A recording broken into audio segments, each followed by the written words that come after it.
Okay, guys. So last time we had seen how we can create a thread. So this time we'll see how we can create a multi-thread. So all the topic is about multi-thread, right? So we have created only one thread and we had seen how it works. So now let's copy the same program.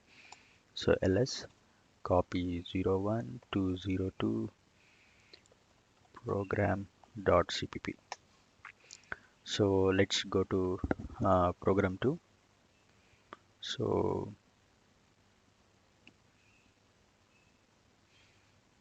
now let's come to program 2. So what we can do here, so let me create one more thread, std thread. Let's call it as thread 2 t2 and do the same thing, print loop.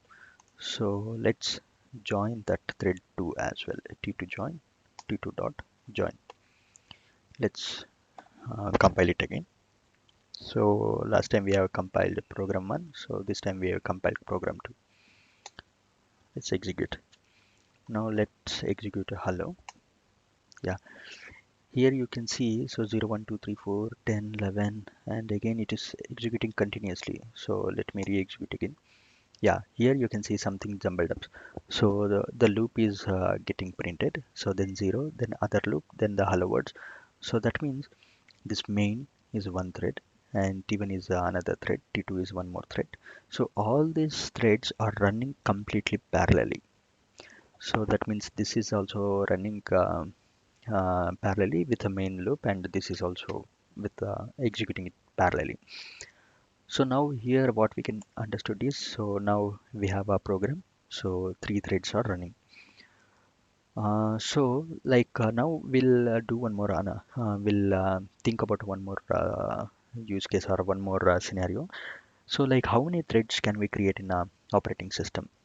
So basically like if you go to your system monitor, so if you are using uh, a system which is having dual core, then the maximum number of thread you can execute is 2. So in my system, I have 4 CPUs. So that means like a quad core processor. So I have a 4 CPU. So then probably the maximum thread you can run is 4 times 2. So that is 8 thread. So what happens is like whenever you create T1 now, so it will come and sit on a CPU 1, and the second thread comes and sit in CPU 2. So that means both the threads will execute parallelly.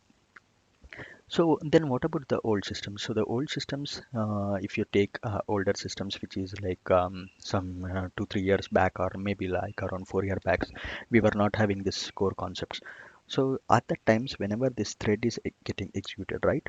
So it is executed, it is running in a thread in a time slice. That means this one thread is running in one CPU, but it is time sliced. So that means like T1 is getting executed in CPU 1, and main is also executed in CPU 1, and T2 is also executed in CPU 1. But T1 is executed from maybe 0 to 1 second. So simply I'm giving analogy 0 to 1 second, and maybe T2 is executing from 1 to 2 seconds. So like that, one CPU is shared between these three threads. So it gives you a feeling that you are executing a multi-thread, but you are not exactly using multi-thread. So that is one more concept. So just I want to recap. So this is how you can use a multi-thread. So in the next video, we'll see about like how can you execute thread, and also how can the variables being shared between two threads, and how can you guard that one. So let's look at all those things in the next video. Thank you.